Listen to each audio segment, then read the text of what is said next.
Greetings class. As you know beta, we are left with our one chapter, that is dividend policy, in our unit number 4.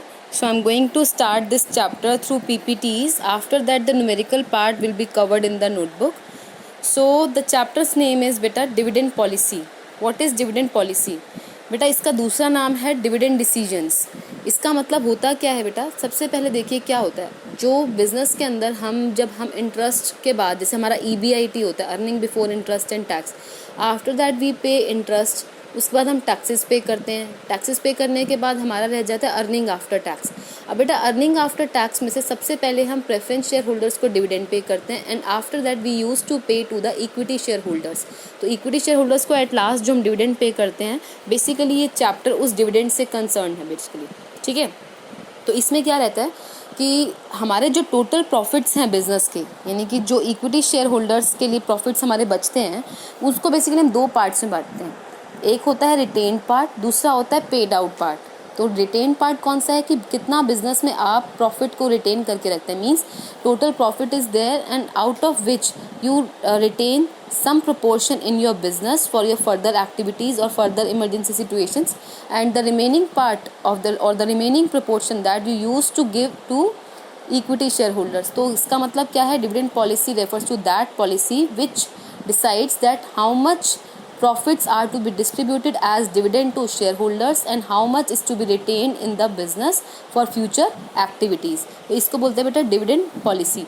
ये जो dividend decision है, अगर आपको ध्यान हो, we have studied it in chapter number 1, जिसमें हमने किया था बेटा चैप्टर नंबर 1 में 3 टाइप के डिसीजंस हमने, एक जो फाइनेंस मैनेजर लेता है, investment decision, financing decision and dividend decision. तो अभी हम डिविडेंड डिसीजन की बात करेंगे. तो डिविडेंड डिसीजन वो डिसीजन है बेसिकली कितना प्रॉफिट अपने पास बिजनेस में रिटेन करके रखोगे और कितना जो है अपने शेयर होल्डर्स को एज ए डिविडेंड डिस्ट्रीब्यूट कर दोगे. ठीक है. तो अब सबसे पहले with the definition we start. What is dividend? Dividend सबको पता है बेटा. Dividend is the return on the investment made in shares, equity और प्रेफरेंस. ये इक्विटी शेयर होल्डर्स और प्रेफरेंस शेयर होल्डर्स को जो हम रिटर्न प्रोवाइड कर रहे हैं, this is called dividend and is paid out of the profits of the company. इसका मतलब क्या है कि हम इसे बिजनेस के जो प्रॉफिट्स हैं उनमें से पे करते हैं. Second part is the share holders being the owners of the company are entitled to get their shares of profit and the part of profit which is distributed among the shareholders is known as dividend. इसका मतलब क्या है? The shareholders जो company के owners कहलाते हैं, they are basically going to get the part of their profit of the firm. जो firm का प्रॉफिट है उनको उसका एक पार्ट मिलता है, that is called as dividend.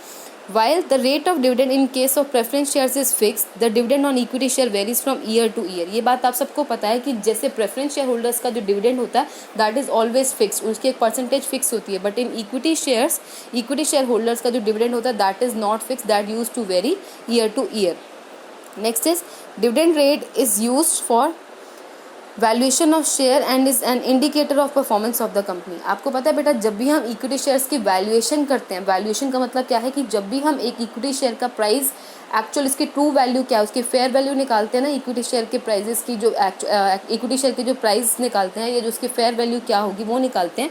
तो उसमें सबसे बड़ा इंडिकेटर क्या है? डिविडेंड. वो उसके डिविडेंड पे डिपेंड करता है. बिकॉज बेटा किसी भी चीज़ का प्राइस डिसाइड करने से पहले आप उस चीज़ की रिटर्न देखते हैं कि उस चीज़ से आपको रिटर्न कितनी मिल रही है. और रिटर्न जो है किस फॉर्म में मिलती है हमें? Return we are going to get in the form of dividend. तो डिविडेंड हमारा सबसे बड़ा इंडिकेटर है जब हम शेयर के प्राइसिंग करते हैं या शेयर्स की वैल्यू डिसाइड करते हैं. Next is what is dividend policy. ये बेटा मैंने अभी आपसे डिस्कस किया. Dividend policy refers to the policy that the management formulates in regard to earnings for distribution as dividend among shareholders.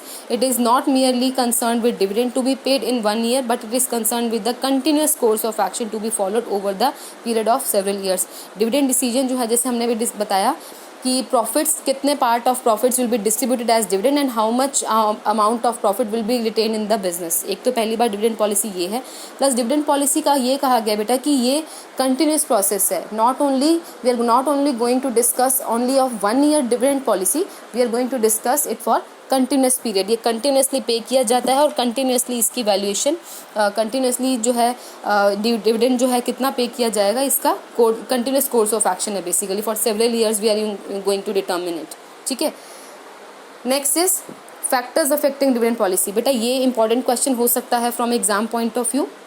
ये कौन कौन से ऐसे फैक्टर्स हैं जो एक फर्म की डिविडेंड पॉलिसी को डिसाइड करेंगे, that how much dividend will you पे। जैसे सपोज आपका प्रॉफिट है 100 रुपीज़, 100 में से आप 50 रुपीज़ भी डिविडेंड पे कर सकते हैं, आप 40 भी डिविडेंड पे कर सकते हैं, आप 60 भी कर सकते हैं, 80 भी कर सकते हैं, तो कितना भी डिविडेंड आप पे कर सकते हैं। तो इस पर डिपेंड, किस पर डिपेंड करेगा, कौन कौन से फैक्टर्स पर डिपेंड करेगा कि आप डिविडेंड ज़्यादा पे करेंगे या कम पे करेंगे। The first factor is ownership considerations. Ownership consideration means if you want to retain control in the business. मतलब क्या है, अगर एक बिजनेसमैन जो है अपना कंट्रोल बिजनेस में रिटेन करके रखना चाहता है, ओनरशिप अपने पास रखना चाहता है, then he will not issue much of equity capital. तो इक्विटी कैपिटल ज़्यादा इशू नहीं करेंगे तो डिविडेंड भी ऑब्वियसली ज़्यादा पे नहीं किया जाएगा। तो फर्म के मैनेजमेंट पे डिपेंड करता है कि what are there ownership considerations. Next is firm oriented consideration. Firm oriented considerations means firm की कंसिडरेशंस क्या हैं, फर्म क्या डिसाइड करता है कि कितना % डिविडेंड हर साल पे किया जाएगा, पॉलिसी क्या है एक टाइप से फर्म की।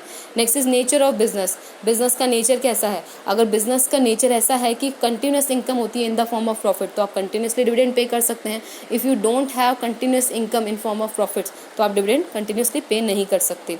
Fourth point is attitudes and objectives of management. Firm का एटीट्यूड कैसा है, ऑब्जेक्टिव, मैनेजमेंट का एटीट्यूड और ऑब्जेक्टिव क्या है। बेसिकली मैनेजमेंट का एटीट्यूड है ज़्यादा डिविडेंड पे करना, तो ऑब्वियसली दे विल पे more and more dividend. Next is composition of share holding. Share holding कितनी है, मतलब शेयर आपके मार्केट में कितने शेयर्स एक टाइम पे फ्लोटेड है। अब जितने ज़्यादा शेयर्स मार्केट में फ्लोट होंगे ऑब्वियसली उतना डिविडेंड अमाउंट आपको भी पे करना पड़ेगा। तो एक कॉम्पोजिशन ऑफ शेयर होल्डिंग है। 6 पॉइंट इज इन्वेस्टमेंट अपॉर्चुनिटीज़। कौन कौन सी इन्वेस्टमेंट, सपोज क्या है इन्वेस्टमेंट अपॉर्चुनिटीज़, एज इन कि अगर सपोज कीजिए फर्म के पास अच्छी इन्वेस्टमेंट अपॉर्चुनिटी है कोई भी फ्यूचर में, तो फर्म अपना ज़्यादा प्रॉफिट अपने पास रिटेन करेगा क्योंकि फ्यूचर में वो पैसा उनको उस प्रॉफिटेबल अपॉर्चुनिटी के लिए लगाना पड़ेगा। अदरवाइज बिजनेस जो है ज़्यादा जो है अपना प्रॉफिट डिविडेंड की फॉर्म में डिस्ट्रीब्यूट कर देगा। Next is desire for financial solvency and liquidity. अब फर्म की फाइनेंशियल सॉल्वेंसी कैसी है, सॉल्वेंसी मतलब पेइंग कैपेसिटी। अगर फर्म की पेइंग कैपेसिटी अच्छी है तो पहले फर्म डेट से पैसा रेज करेगा क्योंकि डेट से इंटरेस्ट पे करना होता है and interest is always fix, तो इंटरेस्ट का अमाउंट जो है वो पे करना होगा। तो फर्म की सॉल्वेंसी अगर अच्छी है तो फर्म ज़्यादा पैसा डेट से रेज करेंगे। सॉल्वेंसी थोड़ी सी नहीं है, इतनी ठीक नहीं है, तो आप इक्विटी से पैसा रेज करेंगे क्योंकि उसमें रेगुलरिटी एंड डिविडेंड जो है मेंटेन करना ज़रूरी नहीं होगा। Next is regularity. अब फर्म जो है कैसे कितना रेगुलर है अपने डिविडेंड पे करने में, रेगुलरिटी होती है वो। नेक्स्ट इज कितना रेगुलर, मतलब रेगुलरिटी कितनी मेंटेन है। अगर रेगुलरिटी है, रेगुलर उन्होंने डिसाइड किया हो कि रेगुलर डिविडेंड पे करेंगे, then they will pay regular dividend only. Next is restrictions by financial institutions. अब फाइनेंशियल इंस्टीट्यूशंस की रिस्ट्रिक्शंस क्या, कैसे, मतलब क्या है, अगर फाइनेंशियल इंस्टीट्यूशन है सपोज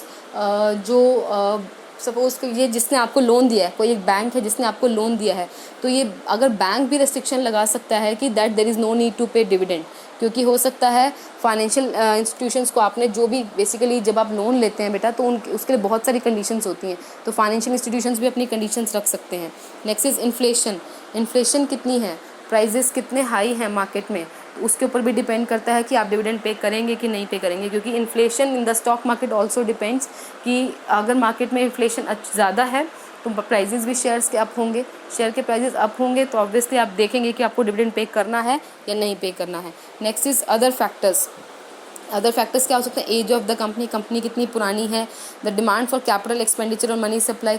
आपका कैपिटल एक्सपेंडिचर एज इन आप मशीनरीज पे, लॉन्ग टर्म प्रोडक्टिव एक्टिविटीज़ पे कितना खर्चा करते हैं, उस पर भी डिपेंड करता है आप डिविडेंड कितना पे करते हैं। और ट्रेडिशन, कि आपका लॉन्ग टर्म ट्रेडिशन कैसा है डिविडेंड पे करने का, आप कंटिन्यूसली डिविडेंड पे करते हैं या नहीं पे करते हैं। ठीक है बेटा, so these were the factors affecting dividend policy. Forms of dividend I will discuss in my next video. If you have any doubt or any problem, you can ask on the WhatsApp group class. Thank you for today.